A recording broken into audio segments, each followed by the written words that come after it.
On va retourner en France. Alors que le gouvernement français est à la manœuvre, parviendra-t-il à éteindre la colère, cette fois des agriculteurs? 2026 a débuté à peu près sur la même tonalité qu'en fin d'année. La mobilisation n'a jamais vraiment cessé et elle pourrait reprendre de plus belle. C'est le scénario que l'exécutif veut à tout prix éviter. Bonjour Flore Simon. Cette crise agricole en ce début d'année qui revient et qui met le gouvernement, c'est le moins qu'on puisse dire, sous pression. Mmh.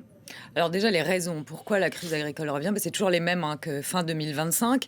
Il y a deux raisons majeures à cela. C'est donc la dermatose nodulaire contagieuse et cet accord entre l'Union européenne et le Mercosur. Alors sur la dermatose nodulaire, en fait, ce qu'il se passe, c'est qu'il y a un premier cas qui a été avéré en juillet. Et donc le gouvernement a une stratégie, c'est dès qu'un cas est avéré, c'est l'abattage complet du cheptel. Alors là-dessus, il y a des syndicats qui disent il faut assouplir les règles. Certains syndicats, tous ne sont pas d'accord pour revoir à la baisse, entre guillemets, cette stratégie du gouvernement. Donc, mais certains disent voilà, il faut assouplir les règles.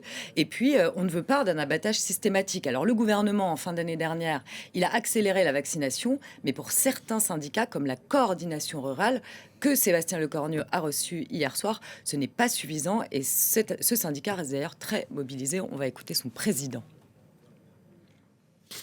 Sur la DNC, on n'avance pas assez vite. Voilà, on veut l'abattage total des troupeaux, on veut que ça s'arrête, on veut que la vaccination se répande le plus vite possible pour qu'on n'ait plus besoin, nous, éleveurs, du moins les éleveurs, de faire abattre les troupeaux. Et là, on se heurte à un mur, mais à un mur, un véritable mur. Alors, vous savez, à la coordination rurale, on est têtu et sur nos revendications, on ne lâchera pas.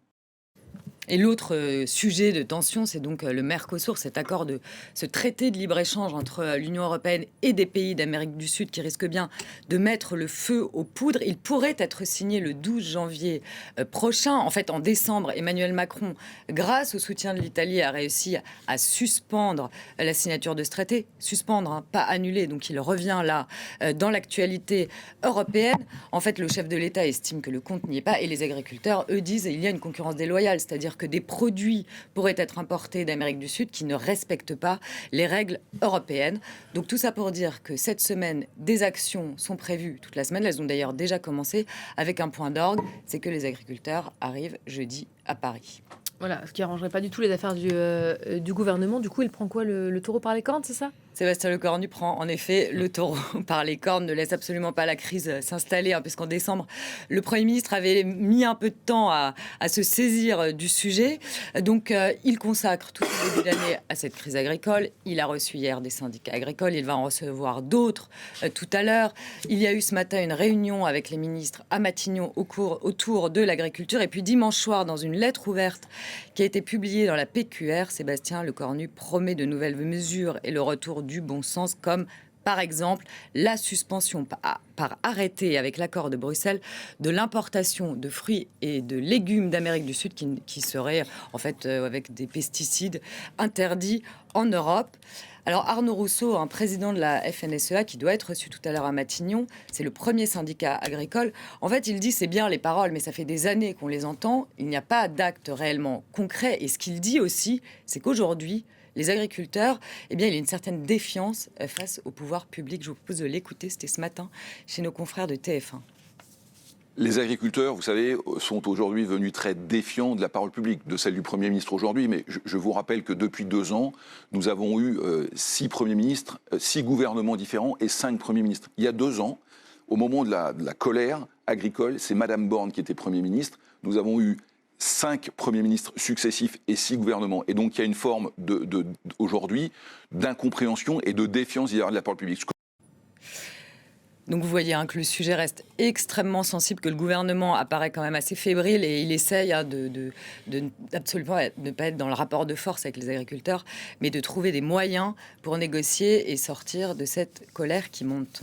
Voilà, il y a la question des agriculteurs, il y a la question du Mercosur qui est évidemment très, très liée. Là, c'est Emmanuel Macron qui est sous pression. Oui, en effet. Alors, le chef de l'État continue de s'opposer à ce traité, comme il l'avait fait en décembre.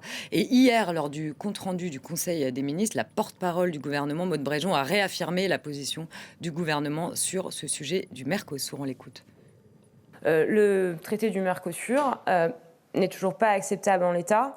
Nous voulons un traité juste et équitable Aujourd'hui, ce traité n'est ni juste ni équitable.